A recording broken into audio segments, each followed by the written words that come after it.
సాలూరు నియోజకవర్గ ప్రజల చిరకాల వాంఛ దశాబ్దాల కళ నెరవేరింది. అత్యుత్తమ వైద్య సేవలను స్థానికులకు అందుబాటులోకి తీసుకొస్తూ సుమారు 17 కోట్ల వ్యయంతో నిర్మించిన 100 పడకల అత్యాధునిక ప్రభుత్వ ఆసుపత్రిని రాష్ట్ర మహిళా శిశు సంక్షేమ గిరిజన సంక్షేమ శాఖ మంత్రి గుమ్మడి సంధ్యారాణి శుక్రవారం అత్యంత ఘనంగా ప్రారంభించి ప్రజలకు అంకితం చేశారు.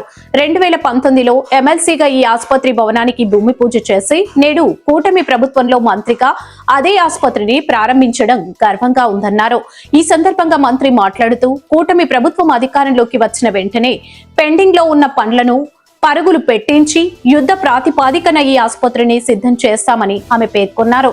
Joint collector C Yashwant Kumar Reddy మాట్లాడుతూ గ్రామీణ ప్రాంతాల్లో ప్రజలు ఇప్పటికీ అనారోగ్యం వస్తే నాటు వైద్యం లేదా సాంప్రదాయ చికిత్సల వైపు మొగ్గు చూపుతున్నారని, అటువంటి వాటిని ప్రభుత్వ ఆసుపత్రుల్లో అందుబాటులో ఉన్న మెరుగైన వైద్య సేవలను వినియోగించుకోవాలన్నారు. ఈ కార్యక్రమంలో జిల్లా ఆసుపత్రుల సమన్వయ అధికారి డాక్టర్ జి నాగభూషణరావు, ఇతర వైద్యాధికారులు, ప్రజా ప్రతినిధులు, జిల్లా అధికారులు, సిబ్బంది తదితరులు పాల్గొన్నారు.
ఆవిడ మెడికల్ చెప్తే అయిపోయిందా లేదా అనౌన్స్ అయిపోయింది లేదు.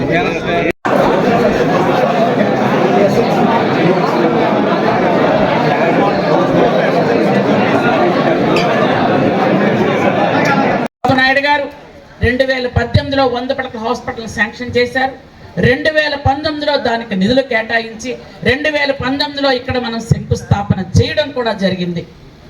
ఆ తర్వాత దురదృష్టవశాత్తు గవర్నమెంట్ లేకపోవడం, వేరే గవర్నమెంట్ రావడం, 5 సంవత్సరాలు హాస్పిటల్ కడుతూనే ఉన్నామన్నారు. చూస్తే నేను ఎమ్మెల్యే అయిన తర్వాత, మంత్రిగా ఛార్జ్ తీసుకున్న తర్వాత ఇక్కడికి వచ్చి చూస్తే ఏమున్నాయి? ఇక్కడ ఏముంది? ఓన్లీ పునాదులుండి పిల్లర్లు ఉన్నాయి.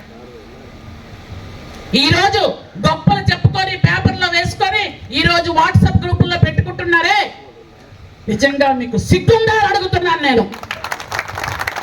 మేము కట్టిన హాస్పిటల్కి మీరు వెళ్ళి ప్రారంభోత్సవం చేస్తున్నారని మాట్లాడుతున్న వాళ్ళందరికీ కూడా బుద్ధుందా అడుగుతున్నాను నేను.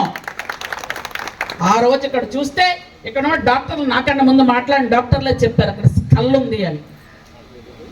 ఆ రోజు పునాదులు తీశారు, ఇక్కడ ఒక మొత్తం అన్ని పిల్లర్లు వేశారు, వేసి ఉంచి అది కూడా ఏమిటి అంటే ఇంతకు పూర్వం వచ్చే నిధులు ఉంటాయి అనే ఉద్దేశంతో అనుకుంటే ఆ నిధులు వీళ్ళకి వాడేయడం అలవాటు కదా, అలా వాడేసి కట్టిన కాంట్రాక్టర్లకి బిల్లులు ఇవ్వకపోతే వాళ్ళు ఆపేసి కాంట్రాక్టర్లు వెళ్ళిపోయారు.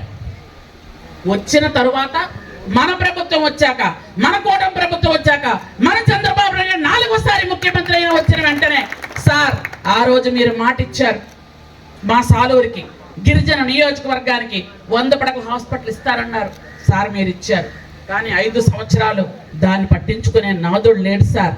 దయచేసి దానికి నిధులు ఇవ్వండి సార్ అంటే వచ్చిన వెంటనే 4 కోట్ల నిధులు విడుదల చేసినటువంటి మన ముఖ్యమంత్రి గారికి మనందరం హృదయపూర్వకంగా కృతజ్ఞతలు తెలియజేసుకోవాలి. వెంటనే కూడా పూర్తిగా చేయలేకపోయిన మీరు ఈరోజు మాట్లాడుతున్నారు.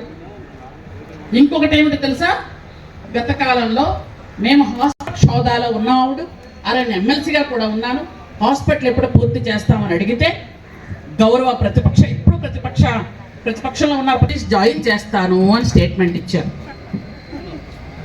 ఈరోజు హాస్పిటల్ పూర్తయింది. నేను చెప్తున్నాను, మీలా చూడండి, లోపల చూడండి, ఏ విజయనగరం వైద్య హాస్పిటల్ పనికిరావు అంత అందంగా ఈ హాస్పిటల్ మనం కట్టించాం. 24 మంది డాక్టర్లు ఉన్నారు, 100 మంది స్టాఫ్ ఉన్నారు. ఇంకా అవసరం అనుకుంటే మన స్పెషలిస్ట్ తెప్పిస్తాం, ఇక్కడే మనం వైద్యం చేయిస్తాం. ఇక మీదట ఎవరిని కూడా రెఫరెన్స్ చేసి పంపించకూడదు అని నేను మీ అందరికి కూడా తెలియజేస్తున్నాను. ఇక్కడ పేదవాళ్ళందరికీ కూడా వైద్యం అందాలని. నిన్న మీరు అందరూ చూస్తుంటారు, గౌరవ ముఖ్యమంత్రి నారా చంద్రబాబు నాయుడు గారు ఈరోజు 100 పడకల హాస్పిటల్ కట్టినటువంటి మనకి ముఖ్యంగా మనందరం కూడా ఈ చప్పట్లన్నీ చంద్రబాబు నాయుడు గారికే చెందాలి. కాబట్టి అందరూ ఒక్కసారి చంద్రబాబు నాయుడు గారికి హృదయపూర్వకంగా ధన్యవాదాలు తెలియజేయండి. అందరికి కూడా నేను తెలియజేస్తున్నాను. ఎందుకంటే ఆక్సిజన్ ప్లాంట్కి ఎక్విప్మెంట్కి కొంత అమౌంట్ తెచ్చాం. ఇంకా అవసరమైతే ఆ హాస్పిటల్ అభివృద్ధి కమిటీ నిధుల్లో కూడా ఒక 3 లక్షలు ఎంత ఉంది, అది కూడా అవసరం. అవన్నీ జరిగిపోతున్నాయి. ఎందుకు మీ చెల్లి డైరెక్ట్గా చెప్తుంది మీరే చంపేశారు అని. మీ ఇంట్లో మీ చెల్లె చెప్తుంది, నువ్వు అన్నయ్య స్థానంకి పనికిరావని చెప్తుంది. కానీ ప్రజలందరితో జగనన్న అని పిలిపించుకుంటావు. సిగ్గనిపించట్లే? నీ సొంత చెల్లె అన్న అని పిల్లంటుంది, ఊరందరూ ఎందుకు పిలవాలి నిన్ను? నీ సొంత తల్లి చెల్లెళ్ళే అసలు వాళ్ళనే నువ్వు బయటకు గెంటేశావు. ఊరందరికేమో జగనన్న అని పిలిపించుకుంటావట. ఏం అర్థం అవ్వలేదు నాకు. సొంత తల్లికి కూడెట్టినోడు పెంతల్లికి బంగారు గాజులు పెట్టాడట. ఇలాంటి వాళ్ళే. కాబట్టి అలాంటి వాళ్ళ గురించి మాట్లాడుకుంటే మనకి పండుగ రోజు టైం వేస్ట్, కాబట్టి మాట్లాడక్కర్లేదు, వదిలేస్తున్నాను. అయితే మీ అందరికి కూడా కొన్ని ముఖ్యమైన విషయాలు, నియోజకవర్గానికి ఈ హాస్పిటల్ అంకితం చేసిన సంగతి మీ అందరికీ కూడా నేను తెలియజేస్తున్నాను. ఈరోజు హాస్పిటల్లో 24 మంది డాక్టర్లు ఉన్నారు, 100 మంది స్టాఫ్ ఉన్నారు. ఇక్కడ 3 లక్షల మంది ప్రజలు ఉన్నారు. ఇందులో 3 లక్షల మందిలో 1,00,000 మంది గిరిజనులే ఉన్నారు. గిరిజనులకు ఎంతో ఉపయోగమైన ఈ హాస్పిటల్ని గౌరవ ముఖ్యమంత్రి గారు, గిరిజనులకు ఎప్పుడూ పక్షపాతిగా ఉన్న ముఖ్యమంత్రి గారు ఈ హాస్పిటల్ని పూర్తిగా అభివృద్ధి చేయాలని నాకు ఆదేశిస్తే ఈ హాస్పిటల్ పూర్తి చేశాం. ఈరోజు ప్రారంభోత్సవం చేసుకోవడం చాలా చాలా చాలా సంతోషంగా ఉంది. కాబట్టి చుట్టుపక్కల ఉన్నటువంటి అందరు పేదవాళ్ళు ఇప్పుడు అందుబాటులో ఉంటుంది.